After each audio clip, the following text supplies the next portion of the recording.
It's just a flesh wound. Monty Python and the Holy Grail wasn't just a low-budget parody of Arthurian legend. It was a battlefield of absurdity, improvisation, and behind-the-scenes chaos that nearly collapsed the entire production. From castles that didn't exist to actors nearly freezing in mud, the film's surreal brilliance came from real-world disasters. Today, we're diving into 20 weird facts about Monty Python and the Holy Grail, with a bonus fact at the end that even die-hard fans may not know. Let's unsheathe the secrets, sharpen the coconuts, and ride into madness. Fact number 1. Castles that weren't really castles. The movie looks filled with medieval castles, but here's the twist. Almost all those imposing strongholds were the same building shot from different angles. Scotland was supposed to provide endless, authentic castles, but the production quickly ran out of funds. The team could only secure permission to film at Doune Castle. So, the different castles you see? They're just cleverly reshot parts of Doune. Instead of covering it up, Python leaned into the absurdity. They built the film's strange, disconnected geography into the joke. What audiences thought was sprawling Arthurian grandeur was really a cinematic sleight of hand. It wasn't production luxury, it was comedic ingenuity fueled by financial desperation. Fact number 2. The mud village was too real. That grimy peasant village wasn't an elaborate set, it was an actual field turned into a muck pit. The production couldn't afford an artificial stage, so they filmed in cold, damp Scottish conditions. The mud wasn't just a prop, it was sticky, freezing sludge the actors waded through for hours. Eric Idle once admitted that the filth clung to everything, making it nearly impossible to stay warm or dry. What looked like comedy on screen was sheer misery off camera. The authenticity came at a price: frozen feet, ruined costumes, and a smell that lingered long after shooting ended. Not fake discomfort, real medieval suffering. Fact number 3. Coconuts instead of horses. The now legendary gag of knights clapping coconuts instead of riding horses was never in the original script. Horses had been planned, but the budget didn't allow even one. The crew faced disaster. How do you film a medieval epic without horses? Then came inspiration. The coconut idea wasn't just cheaper, it was funnier. The absurdity of gallant knights galloping on foot while servants clacked coconuts became one of the defining images of the film. It wasn't just a workaround, it was a stroke of comic genius born from budget collapse. Today, it's impossible to imagine the movie with real horses. The accident became art. Fact number 4. The brutal weather filming in Scotland sounded authentic, but the weather turned into the crew's greatest enemy. Bitter winds, constant rain, and frigid mud slowed every scene. Cast and crew bundled themselves in coats and blankets between takes, then shivered through the cold in costume when the cameras rolled. John Cleese recalled that some days were so damp that armor rusted overnight, leaving the actors struggling to move the next morning. The knights weren't just battling imaginary foes, they were fighting the elements. That dreary, misty look audiences praised as authentic? It was real misery etched into every frame. Fact number 5. Deadly Rabbit of Carabinnog. The killer rabbit gag is one of the film's most outrageous moments, but here's the shocking truth. The rabbit prop nearly killed the scene. The puppet they built looked fake on camera, so the Pythons decided to use a real rabbit for cutaway shots. Trouble was, the rabbit's white fur got stained red by the fake blood effects, and its furious owner, who had loaned it out, was horrified. According to crew members, the owner even threatened legal action. The harmless rabbit became a behind-the-scenes nightmare. Not special effects wizardry, but real chaos involving one very unlucky bunny. Fact number 6. The tale of Sir Not appearing in this film. One of the strangest credits in cinema history belongs to Sir Not appearing in this film.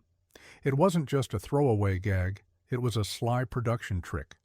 That single blink-and-you'll-miss-it shot of a little boy in a suit of armor was added because the script originally promised far more knights than they could afford to show. They created a fake character to poke fun at their own budget woes. The boy was played by Michael Palin's infant son, Thomas, making his first and last screen appearance. This joke wasn't only meta, it was survival comedy. Instead of cutting corners quietly, Monty Python mocked the very idea of cinematic grandeur. The joke still stands as one of the most creative ways filmmakers turned financial collapse into pure satire. Fact number 7. The animator nearly died. The film's surreal animated sequences came from Terry Gilliam's feverish imagination, but what audiences didn't know is that during production, Gilliam nearly collapsed from exhaustion. He was juggling animation duties, acting as one of the knights, and working on art direction. At one point, after pulling several all-nighters, he fainted in the studio surrounded by sketches. His dedication bordered on self-destruction, but it also saved the film. The animations were vital, bridging impossible narrative gaps that the budget couldn't fill with live action. Not lush visuals, but jagged, manic cutouts became the glue of the story. Gilliam's breakdown wasn't just physical, it became part of the movie's chaotic energy. Fact number 8. Studio battles over nothing. Despite its shoestring budget, the film still faced brutal studio resistance. British distributors balked at the Python's absurd script, claiming nobody would sit through nights insulting each other with terms like empty-headed animal food trough wiper. Major studios passed. So who financed the film? Rock bands. Led Zeppelin, Pink Floyd, and Jethro Tull pitched in thousands of pounds because they loved Monty Python. What seems like comedy history was actually a gamble funded by rock royalty. Without them, the Grail quest would have ended before it began. Not studio backing, but record label rebellion. That's what carried this movie onto the screen. Fact number 9. Injuries on set. The violence might look silly, but the pain was real. During the Black Knight fight, John Cleese slammed into stunt weapons so hard he bruised his legs for weeks. In another scene, Terry Jones fell off a horse stand-in and tore ligaments in his ankle. There wasn't money for stunt doubles, so the comedians did everything themselves. Cuts, sprains, and bruises piled up as filming dragged on. By the end, the Knight's weary, battered look wasn't just performance, it was documentary-level realism, not carefully choreographed slapstick, but genuine physical punishment. Monty Python's laughs were carved out of bruises, rust, and blood. Fact number 10. The ending. Nobody wanted. The abrupt ending, when modern-day police storm in and arrest King Arthur, is one of the most infamous cinematic left turns ever. But here's the twist. It wasn't just surreal comedy. It was desperation. The crew ran out of money and couldn't film the climactic battle scene. So instead of grandeur, they embraced absurdity.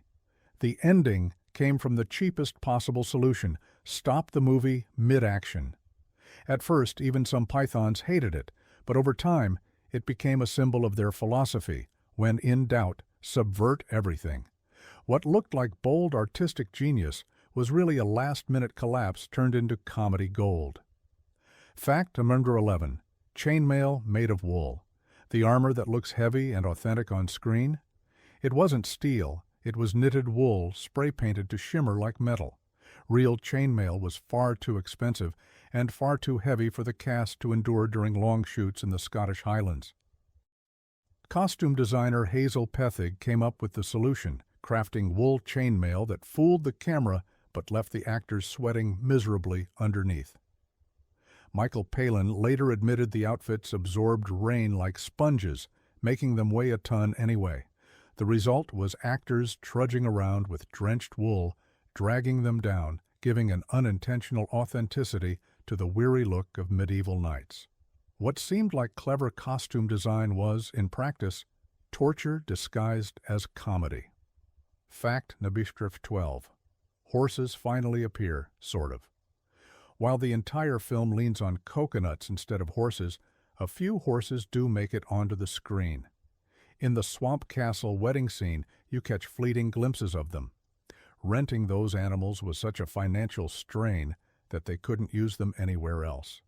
It's why Arthur's legendary journey remains almost entirely on foot.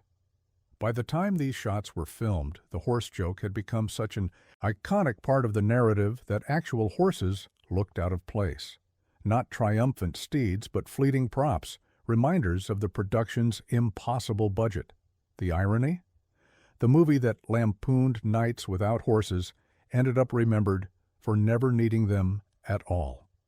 Fact of 13. The soundtrack's strange origins. The bombastic medieval music that sets the tone wasn't written specifically for the film.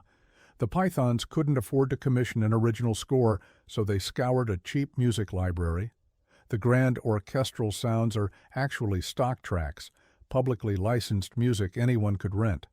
Some of those same tracks had been used in British documentaries and even commercials. That majestic opening. It wasn't Monty Python magic, it was thrift store ingenuity. Yet paired with their absurd visuals, the stock music gained new life, becoming forever tied to coconut gallops and killer rabbits. What was once generic filler became iconic through sheer absurdity.